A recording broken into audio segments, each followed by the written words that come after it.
hadda waxa jirta restaurant ku yaala wadankan Kenya, South Africa, Uganda oo ku yaala waxa la yiraahdaa CJS. That's one of my favorite restaurant all the time. Somali bas qala CEO waa Canadian weyn, nin Canadian ah iyo CEO ka. The best of the best restaurant in Kenya iyo Allahum sa'an East Africa. Weligay ma arag restaurant la mid. Khasa albaabka ugu gashid waxay ku weydiinayaan table of how many imsa qofad Allahum sa'an ku wada socotaan. And then two bad oransa ama three bad oransa. Intooda badan wala buuxa. Wadiyaabasa systemkii uu sameeyeen. Ood fariisanaysaa qof baa ku dul jooga. Dalabkii baa laga qabanaya. Dalabku automatically buu ku dhacay. And they perfect the systems. Waxa meesha fadhiyo waxaan heradana Soomaali bas kale. Waa meelo Soomaaliyeed Kenya ku taala iyo Uganda. Weygii hore ama bishii hore ayaan marka soconteynay. Qiimaha ay bishii hore ay cuntadooda siinayeen, qiimo ka badan bay hadda siinayaan. Sabab maxay u siinayaan? Instead ay growth badan sameyn lahayn, waxay isku dayeen sidee man macaamiisha the best of the best ugu sameeyna qiimaha la sare ku qaadna. Muuqaalka waxaan kula wadaagi doonaa 7 arrimood oo ka dhigay CJ inay noqdaan the best of the best restaurant in Kenya iyo Uganda. Arrinka koobaad ee ka dhigay CJ inay the best of the best noqdaan waxa weeyaan waxay fahmeen macmiilku processka uu marayo min albaabka ilaa uu ka soo galayo ilaa iyo uu ka baxayo. Marka ugu horeysa soo gashid ama maqaaxida soo gashid qof baa albaabka taagan ama laba qof baa taagan waxa lagu weydiinayaa miis imisa qof ayaad rabtaan inaad ku fadhiisataan. Diid waxaad oranaysaa 2 ama 3 ama 4 and then waa lagu soo kaxaynayaa miiskii baa lagu keenayaa ama kaliya aad tahay miiskii baad fadhiisanaysaa. Miiska isla markaad saa u fadhiisatid waxa jira waiter kale oo sii taagan meesha oo adiga ku eegaya ama eegaya isla markaas buu kula joogaa minidii baa lagu keenay. Minidii markaas lagu keeno waxaad dooranaysaa cuntadii iyo wixii doonaysid baad dooranaysaa. Tan markaad dooranaysid waxyaabahan aad uga yaab waxa kamid ah teknolojiyad bay isticmaalayaan oo ay ku doorayaan Allahum sa'an miniga teknolojiyad bay isticmaalayaan and then markaad saa u dooratid isla markaaba orderkaaga wuxuu toos ugu dhacayaa qoladii jikada ama mabaqaya soo sameynaysa muddo 7 ilaa iyo 10 daqiiqo cuntadiiba way kula taalaab. Cuntadaas quality-ga high weeyaan way macaan tahay caafimaadkeedu waa fiican yahay and environment-ka iyo meeshaad ku cunaysid waa meel aad loo qurxiyay oo looga shaqeeyay haday nadaafadeeda noqoto haday qalabka iyo kuraasta iyo furniture-ka yaalay noqoto haday noqoto dareenka dareemaysid iyo feeling-ka dareemaysid waa feeling ka duwan marka tagtid maqaaxiyaha kale. Maxaa taas ku sii raacaya speed-kii degdeg cuntadu iyadoo fast food ahayn oo cunto fiican ayaa speed-ka degdeg lagu keenay. Marka hadad ganacsi ku guda jirtid waxaad u baahan tahay inaad fahamtid process-ka uu marayo. Business kasta waxa jirta wax la yiraahdo key result area. Key result area maxaa kamid ah? Waxa kamid ah business walba wuxuu leeyahay key result area. Iyagu maxay fahmeen marka business-kan caadi ahaan muxuu leeyahay key result area soo muxuu yahay? Waa customer satisfaction kiisa inuu customer-ku ku qanacsan yahay service-kan iyo cuntadan iyo waxa loo keenay way ilaaliyeen oo waxay markasta isku dayayeen inuu adoo faraxsanaad ka baxdid. Mana arag Allahum sa'an hadda intaan Allahum sa'an aan tagayay hal maalin ay wax la xafsaameen ama hal maalin ay wax sin noqdeen waayo process-ka iyo system-kuba oo wax qoran weeyaan. Marka ka soo baxaysid waa adoo faraxsan ka soo baxaysa. Arrinka labaad ee fahmeen waxa weeyaan revenue generation inuu maqaaxidan ay tahay aan noqon business keligii shaqeynaya ama owner-ku ha joogo ama qof kale ha joogo inay revenue generation machine tahay oo wax soo saarayso. Waa arrinka labaad ee fahmeen. Arrinka saddexaad ee fahmeen waxa weeyaan waa quality control. Quality-ga cuntada qof baa jira ka shaqeynaya oo quality control ku imanaya ka war cuntada sidee ahayd wala weydiinaya Allahum sa'an cuntada cuntada sidee ahayd service-kan ku siinay sidee ahayd and then quality-ga waa la ilaalinaya they perfect the quality. Taasna waa waxaan oran karayo process-ka uu macmiilku marayo ay fahmeen. Haddii adiguna isticmaashid ganacsigaaga aad fahamtid ganacsigu waa wax la saadaalin karayo ma wax iska soo dhacaya ma waxaad maalin kasta qabatid oo habeen kasta iyo dharar kasta aad qabatid macaamiishu waa wax la garan karayo. Waa sidan subaxii markaad kacdid aad habit isu samaysatid ama habit isu aad u yeelatid business-kuna waa sidaas oo kale. Macmiilku markuu yimaado waxaa jirta process uu maro. Marka process-ka haddaad qaadid oo ayr u kala dhigdhigtid oo perfect gareysid waxaad heli doontaa natiijada heleen Allahum sa'an CJS ay heleen oo kale ayaad adiguna heli doontaa. Arrinka kale islaan ka baranayna CJS waxa weeyaan inay activity-gii iyo waxyaabihii ka dhexdhacayay company-ga dhexdiisa in la document gareeyo oo tahay wax qoran. Waayo waxaad ku garanaysaa Allahum sa'an meel kastoo tagtid ama meherad kastoo leeyihiin haddaad tagtid waa same service waa same shaqaaluhu wadaday maraya waa isku mid sida system-ka la maraya waa system isku mid ah cuntada dhadhankay waa cunto isku wada mid ah waqtiga lagu keenay waa waqti isku mid ah. Taas waxaad ku garanaysaa inayna jirin wax remnants ka dhacay okay saakan oo soo kacnaa maxaa la sameeynaya waxan kala go'ay waxaas ma jirto laakiin wax kasta oo dhan way qoran yihiin xataa mailiska ay ogaan karayaan mailiska baxaya inta online-ka laga dalbanayo inta caadiga loo sameynayo. Markaad ogtahay system-kaaga iyo activity-gaaga ka dhexdhacay aad ogtahay waxa ku fudaanaysa. Imika anigoo kale waxaan create gareeyaa content-kaadan create gareeyaa waan ogahay procedure ku marayo procedure baa jirto marka hore fikradda soo qaadaysaa marka labaad waad qoraysaa marka saddexaad waad shoot gareynaysaa marka afraad edit buu marayaa then title iyo thumbnail baa loo sameynaya and then procedure-kaas buu maraa. Marka business kasta oo ku jirtaa iyadaba wuxuu marayaa procedure baa jirto maro. Marka procedure-ka iyo activity-ga ay tahay inaad sameysid waa inaad qortaa wax la garan karayo noqoto. Waayo maanta haddii aad qof baadiyaha laga soo kaxeeyo oo system-ka la dhex keeno oo lagu tababaro McDonald's oo kale waxay yiraahdaan haddaad ku yaroo hadda weligii aan way aragnimo lahayn soo kaxaysid oo meesha keentid oo system-ka marisid wuxuu garanayaa qofkaasi sidii uu sameyn lahaa hamburger soo loo sameeyay garanaya. waayo system baa jira system haddii aad aragtid business scalable oo adduunka oo dhan ku faafayna waxaa jirta waxay iibinayaan ay franchise gareynayaan waa systemka money making machine-ka ee la hubo ee laga soo shaqaysiiyey ee la soo document gareeyay ee la hayo wax kasta oo dhan la hayo marka adiguna waa inaad ku fikirtid businesskaygan aan qabto ma wax adiga uun kugu xiran baa haddii aad maanta adigu dhimatid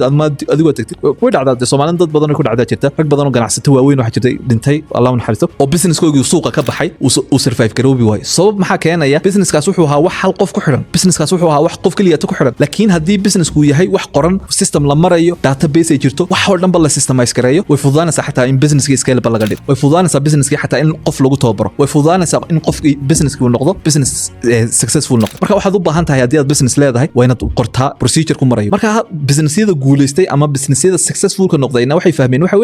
fahmeen procedure-kii uu marayay waxaan ay qabanayaan ama shaqadan ay qabanayaan marka si aad taad u samaysid waxaad u baahan tahay inaad qortid Allahu musta'an inay document garaysato knowledge page way jirtaa haddii wax kastoo loo baahdo ama wax kastoo aqoon loo baahdo adiga waxay tahay lagu soo doonayo waxay noqonaysaa challenge bay ku noqonaysaa businesskana Allahu musta'an challenge bay ku noqonaysaa marka aqoontu inay noqoto wax decentralized wax si fudud lagu heli karayo inay noqoto arrinka kale islaan ka baranayna CJS waxa weeyaan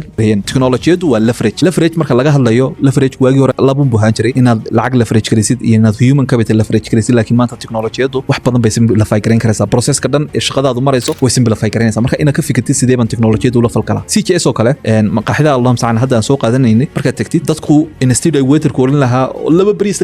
saddex kan wixii buu ilaawi lahaa order khaldan ku keeni lahaa iska noqon lahaa waxa soo dhan ay dhici lahayd xal sameeyay dag kaasba orderka tuuraya oo ugu tuuraya Allahu musta'an qofkii tuuraya order number ayuu leeyahay wala soo qaadaya dag 7 daqiiqo gudahood baad haysataa lookaas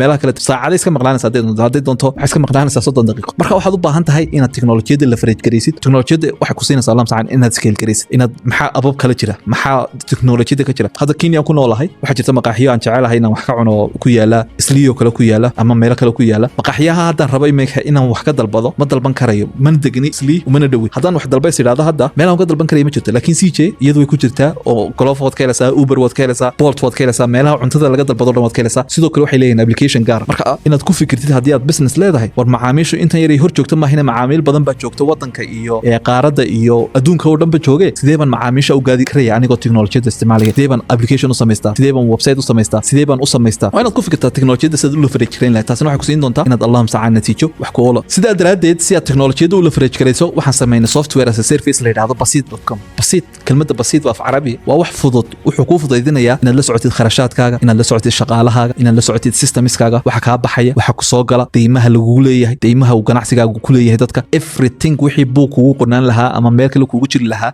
oo dhan baan isku soo koobnay and then hal meel baad ka heli karaysaa telefoonkaaga ayaad ka dhex isticmaali kartaa computerkaaga ka isticmaali kartaa habeen kasta waxaad raagareyn karaysaa systemska iyo processeska uu ganacsigaagu marayo sidoo kale waxaad Allahu musta'an helaysaa datadii macaamiishaada hadday noqoto email-adii hadday noqoto invoiceski invoice baad ka dhex diri kartaa wax kastood u baahan tahay ayaad ka dhex heli karaysaa basit.com marka haddii aad doonayso Allahu musta'an sidoo kale inta kaliya ta kuma koobna waxa ku jira koorsooyin baa ku jira koorsooyinkaas digital marketing baa ku jira oo course digital marketing sidee baad businesskaaga digital marketing aad uga faa'iideysan karaysaa ayaa ku dhex jira sidoo kale waxa ku jira course sales ka hadlaya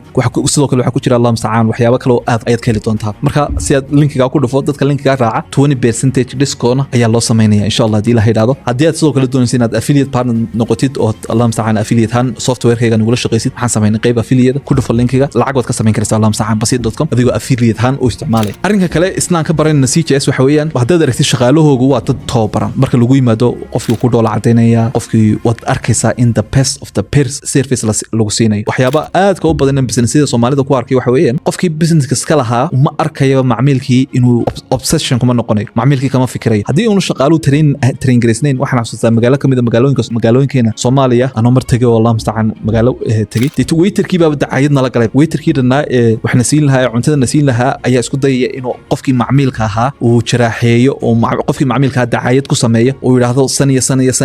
war service baad siinaysaa lacagteedii baan kugu bixinaya how you can sidee baad ayad taa u sameyn karaysaa marka ganacsiyadeena Soomaaliyeed especially ganacsiyada wadanka ka dhex jira inaad u fiirsataan shaqaalihiina dadka hayr gareynaysaan qof in adeerkaayood ka keentay baadiye ku businesskaaga kama dhigi karayo inuu business successful noqdo unless una training qaadan unless una systemska iyo valueska uu company gu leeyahay ama business gu leeyahay una follow gareeyo challenge bay kugu noqonaysaa marka shaqaalahaaga ka fikir sidee baan u invest gareeyaa sidee baan u maalgeliyaa waayo dollar kastood iyaga ku bixisid 10 times more buu ku soo noqonaya dollar kastood iyaga ku bixisid wuxuu ku soo noqonaya in ka badan waayo macaamiishiba ayaa faraxsanaanaysa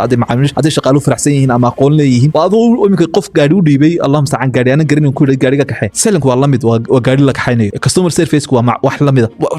meelaha kale businesska ka mid ah waa aqoon wax walba aqoon bay u baahan marka isku day inaad train gareysid marka haddii aad basit.com kusoo biirtid wax jiray doona trainino aan bixin doono aan siin doono businessyada qaata basit.com aan ku train gareyn doono saleska iyo customer service-ka iyo leadership iyo waxyaabaha salaam sacaan aan ku train gareyn doono marka waxaad u baahan tahay inaad macaamiishaada aad ugu train gareysid sidii ay the best of the best u noqon lahaayeen waayo one key player ma noqon karaysid salaam sacaan waxaad u baahan tahay dadkan kula shaqaynayay ma yihiin company-gan aad dhisaysid mid kuwa korinaya ma yihiin dad gaarsiinaya meesha ay ahayd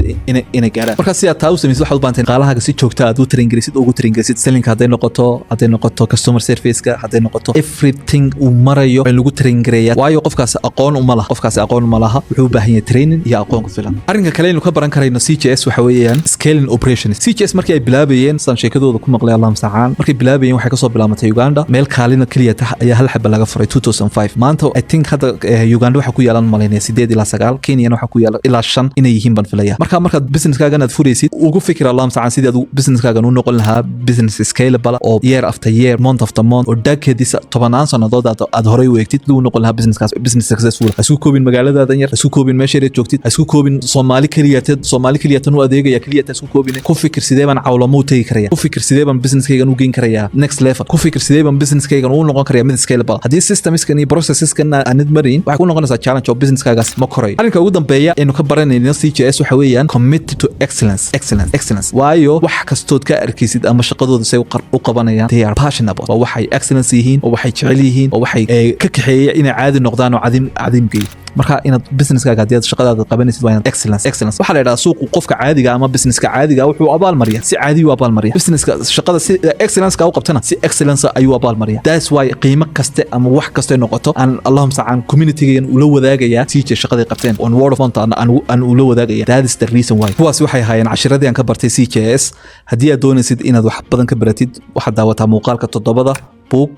ee qof kasto ganacsade ay tahay inuu akhriyo muuqaalkaas daawo 7 book oo cajiib ayaan kaga soo hadlay waa inooyo muuqaalka xiga dhammaanteen waxaan u baahanahay qof ina dhiirigeliya dhammaanteen waxaan u baahanahay qof ina challenge gareeya dhammaanteen waxaan u baahanahay qof inagu taageero waxyaabaha aynu rabno haddii aanad adigu qof ka helin adigu qof u noqo haddii aanad adigu qof ka helin adigu gaar ahaan naftaada u noqo